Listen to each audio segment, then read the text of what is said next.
perdón, a los receptores alfa o a los receptores beta. ¿Sí?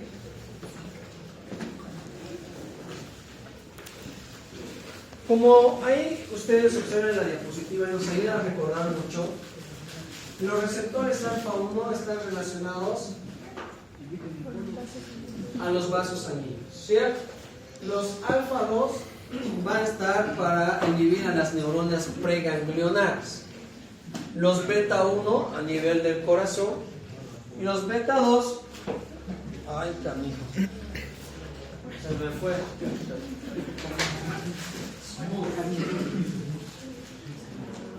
En inglés, ¿qué es smooth? Se me fue el significado. Se me fue el significado de smooth.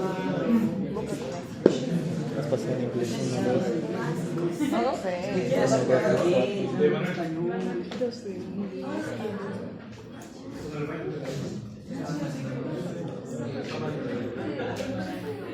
Digamos que es algo...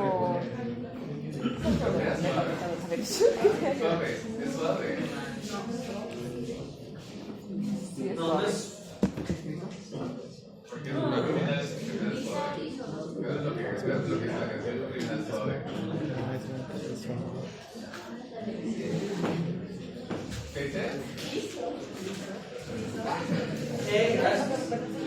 Relacionada a la musculatura lisa en general, que no esté a nivel o que no esté relacionada con el sistema vascular. Entre los agonistas, ¿ok? ¿Alguien puede interpretar qué quiere decir la imagen? Ya, a ver, rápidamente, para que lo puedan notar. Dentro de los agonistas, chicos, tenemos a los agonistas alfa 1 y beta 1, que es la dopamina. ¿Sí? Agonistas alfa 1 y beta 1. El albuterol es un agonista beta 2. ¿Ok? La dobutamina es beta 1, la terbutalina es beta 2. El isoproterenol es beta 1 y beta 2. La norepinefrina es alfa 1, alfa 2, beta 1. Y la epinefrina es alfa 1, alfa 2, beta 1 y beta 2. La oximetazolina es tanto alfa 1 como alfa 2. La metoxamina es alfa 1, el alfa-metil norepinefrina es alfa 2, la clonidina es alfa 2 y la fenilepinefrina es alfa 1. ¿Entendieron o vuelvo a repetir? Esa poco. ¿La norepinefrina qué era? Alfa 1, alfa 2 y beta 1. Ah, ya. ¿Sí?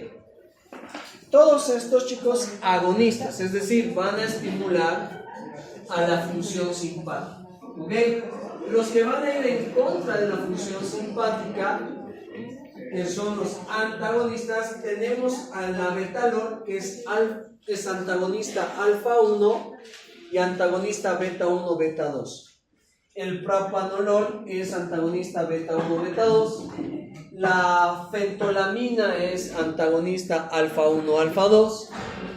¿Sí? El timolol es beta 1, beta 2. El nadolol es beta 1, beta 2. El atenolol es beta 1. La butoxamina es beta 2. Y el metoprolol es beta 1. ¿Sí? La prazosina es alfa 1.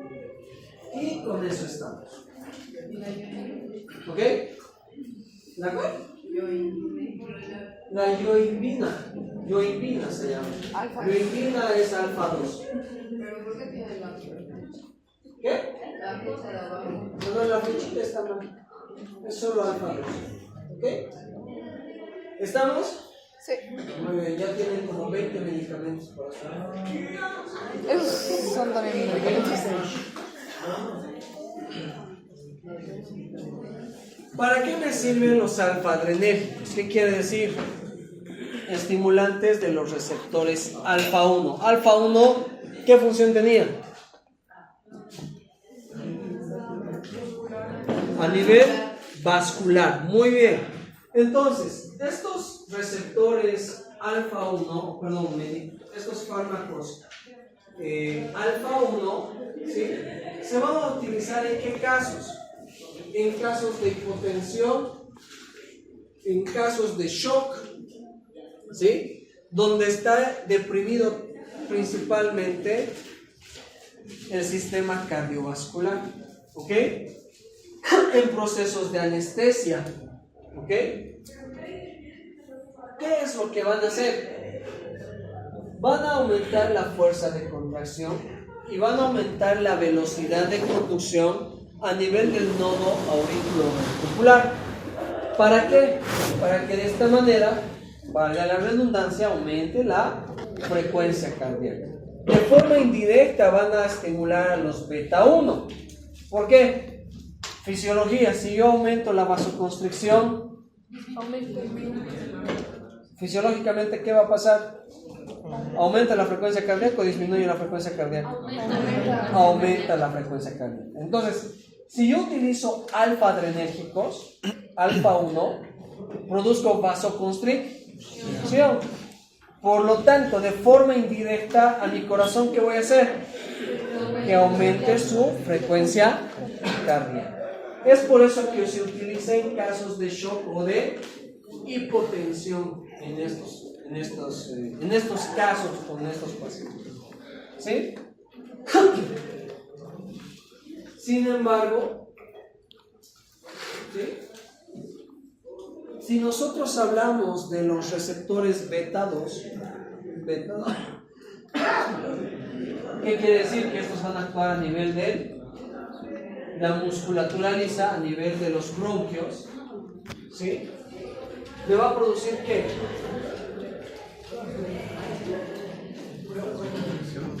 Broncorelajación, ¿sí? A nivel uterino también me va a producir relajación del útero, ¿ok? Si estimula los beta 2 me van a llevar a una vasodilatación periférica, ¿sí? Y va a depender según la dosis que yo utilice del medicamento. Ejemplo, la efedrina o la noradrenalina, ¿sí? Si yo utilizo la dopamina, me va a servir ¿para qué? ¿Para qué me va a servir? La dopamina, ¿para qué me va a servir? Para utilizar también en casos de shock, pero por causa traumática, ¿cierto? O en casos de septicemia. Acá va a ser en casos de shock de origen hemodinámico. Hemodinámico, la dopamina en casos de shock traumáticos. ¿Sí? Ejemplo, un accidente de tránsito, ¿cierto? Donde mi paciente va a perder grandes cantidades de sangre a causa del trauma que ha sufrido. ¿Ok? En casos de shock sépticos también puedo utilizar la dopamina. ¿Ok? Ahora, ¿qué quiere decir bloqueantes alfa-adrenérgicos selectivos? ¿Qué creen que significa? Porque vamos a tener medicamentos que son selectivos, medicamentos que no son selectivos. Pero, ¿qué quiere decir? ¿A qué se refiere? Que bloquean los receptores alfa, selectivamente. Si nosotros vemos que un fármaco es, ejemplo, beta bloqueante no selectivo, quiere decir que va a bloquear tanto a beta 1 como a beta 2. Por eso es no selectivo. ¿Sí? Si es un alfa no selectivo, quiere decir que o va a estimular o va a bloquear a alfa 1 y a alfa 2. Ahora, dentro de esto vamos a tener bloqueantes alfa-adrenérgicos selectivos. ¿Qué quiere decir? Que me van a bloquear de forma selectiva, ya sea al receptor alfa 1 o al receptor alfa 2. Entre estos tenemos, por ejemplo, a la prazosina. ¿Sí? A la prazosina. La prazosina es un medicamento alfa 1. ¿Sí? Es un bloqueante alfa 1 selectivo. es decir, va a bloquear a los receptores alfa 1. ¿En qué casos voy a utilizar? Claro que sí, prazosina.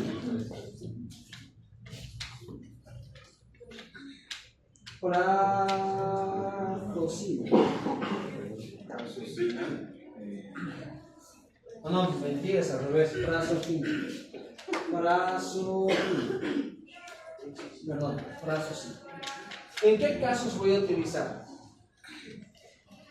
En casos de hipertensión arterial. ¿Puede ser el losartán o no?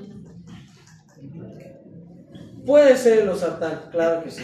Pero el losartán es otro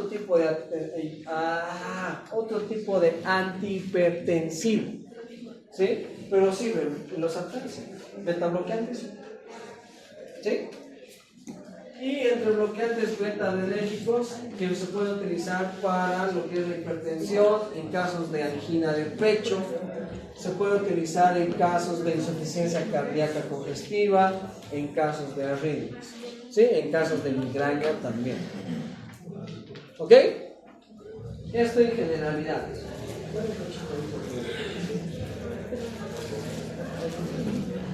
Entonces, ahí tenemos la lista de algunos medicamentos que son alfa 1 agonistas, ¿sí? Junto con el efecto y la presentación que tiene cada uno de ellos, ¿sí? ¿Ok? Vayan sacándole fotitos, lo vamos a ir repasando. Vamos a ir pasando uno tras otro para que le vayan sacando fotos. Ahí tenemos beta 2.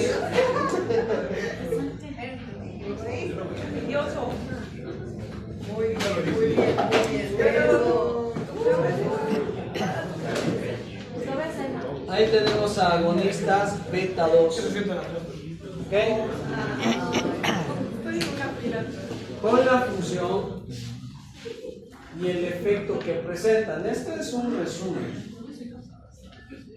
¿Sí?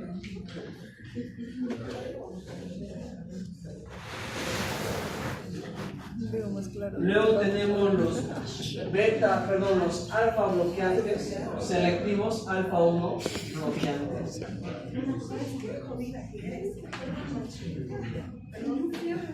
Fernando, ¿lo ha escuchado?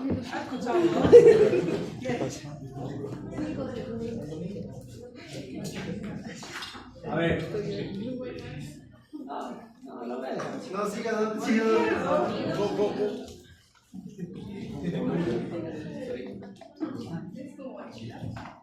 De todos estos, por ejemplo, chicos, que son bloqueantes alfa 1, la tamsulosina es un medicamento muy importante. No solamente por su efecto vasodilatador, porque bloquea los receptores alfa 1, sino también tiene un efecto sobre los receptores beta 2. ¿Qué quiere decir? Bloquean a los receptores del músculo liso. Por lo tanto, la tamsulosina es un medicamento muy utilizado en la hiperplasia prostática benigna, ¿sí? No así en cáncer de próstata, pero sí en la hiperplasia prostática benigna. ¿Para qué? Para tratar de producir una dilatación a nivel uretral para que el paciente, cuando vaya a hacer pipí, pues primero no le duela y segundo pueda tener un mejor vaciamiento vesical, para que no tenga lo que se llama globo vesical, ¿sí? ¿Qué quiere decir? Que el paciente pueda vaciar la vejiga y no se llene de orina en la vejiga y que le puede producir dolor, ¿no? Entonces la tamsulosina actúa tanto como bloqueante alfa 1 como también es un bloqueante beta 2. No, creo que ayuda a lo que es la eliminación de cálculos renales. Ayuda, porque es un miorrelajante a nivel de la musculatura lisa. Entonces, ¿te ayuda? Claro que sí. ¿Se puede dar tamsulosina a un paciente, por ejemplo, que esté eliminando un lito? Claro, para que Así disminuye el dolor, porque es un dolor bastante intenso cuando está descendiendo o está pasando el líquido.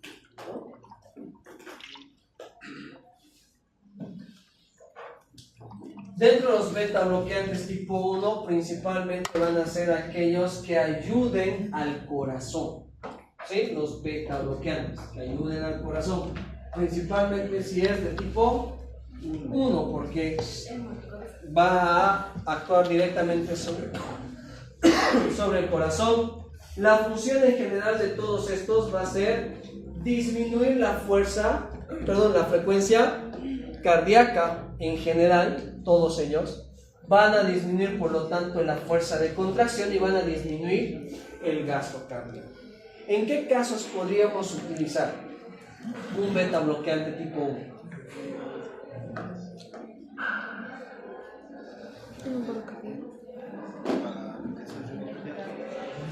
Ajá. ¿En casos de qué? En pacientes, por ejemplo, que sufran de taquiarritmias, por ejemplo, de taquicardias, ¿cierto? En pacientes, por ejemplo, esto es utilizado en pacientes, aunque parezca ilógico, que sufran de insuficiencia cardíaca. ¿Por qué? Si tu corazón ya está al cohete, o sea, ya está dañado, ejemplo, una miocardiopatía chagásica, el corazón, primero,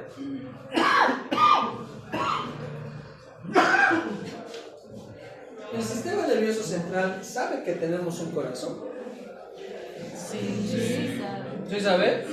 ¿Sabe que tenemos un estómago? ¿Sabe que tenemos 2 pulmones? ¿Sabe que tenemos un colon? No, exactamente. No sabes. Entonces, ¿cómo es? ¿Sabe o no sabe? Chicos, el corazón no sabe que tenemos órganos. No tiene conocimiento de que tenemos órganos, incluyendo el corazón. Porque el corazón, las señales del corazón, ¿a dónde llegan? No, claro, pero o sea, las señales hacia el sistema nervioso, ¿a dónde llegan específicamente? ¿Dónde está el centro cardiorrespiratorio? No. Muy bien, en el tronco del encéfalo, justo en la intersección del bulbo raquídeo hacia lo que es el puente o protuberancia. Pero de ahí no llega, o sea, no hay un lugar, ejemplo, si me duele el corazón, no hay una parte en la corteza somatosensitiva que diga, a este lugar llega las señales sensitivas del corazón. No hay. No hay un lugar específico para los pulmones, no hay un lugar específico para el hígado, para el páncreas, para los riñones, etcétera, etcétera, etcétera. No hay. Por lo tanto, el cerebro no tiene conocimiento que hay un corazón. No tiene conocimiento que hay pulmones, sensitivamente hablando. ¿Sí? No hay, no existe. Por lo tanto, estos medicamentos beta bloqueadores, en el caso de la insuficiencia cardíaca congestiva, el nodo sinusal, ¿cómo va a interpretar esto?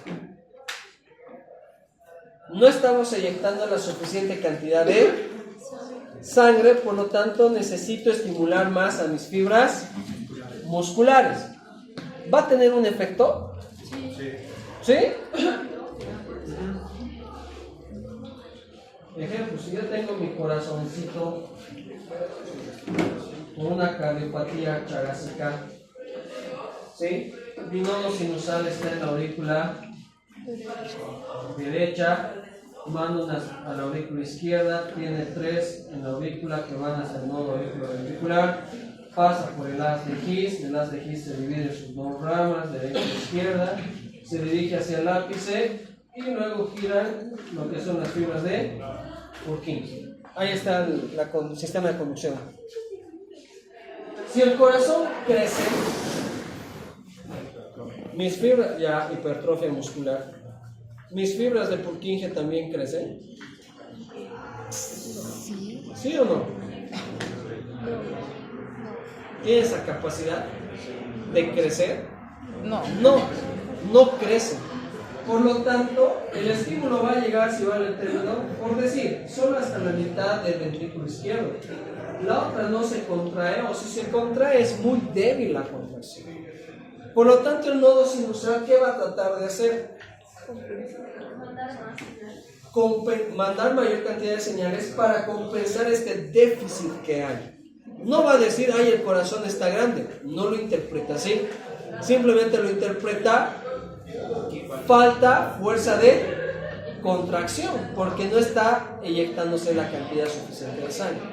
Entonces, este corazón que ya está hipertrofiado, ¿me conviene que lo haga trabajar aún más? No. O sea, que se hipertrofie más.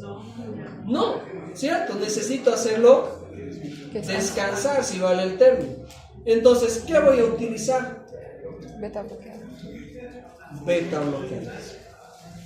¿Sí? Por eso se utiliza en insuficiencia cardíaca, para decirle al nodo sinusal, tranqui, o sea, ya estás haciendo tu trabajo, no necesitas sobreexigir al músculo, que trabajes a una frecuencia cardíaca normal. Por eso damos estos beta bloqueantes en casos de insuficiencia cardíaca, cualquiera que sea. Acá hemos hablado de una que es congestiva, pero cualquiera que sea, es necesario darle esto para que ese corazón no entre en una falla cardíaca.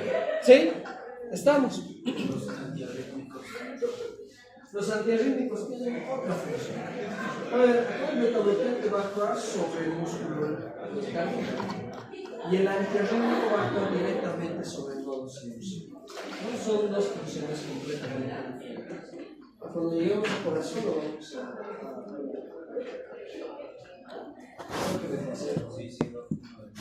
Muy bien, ahí tenemos a los estimulantes colinérgicos. ¿Sí? Van a estimular la acetilcolina.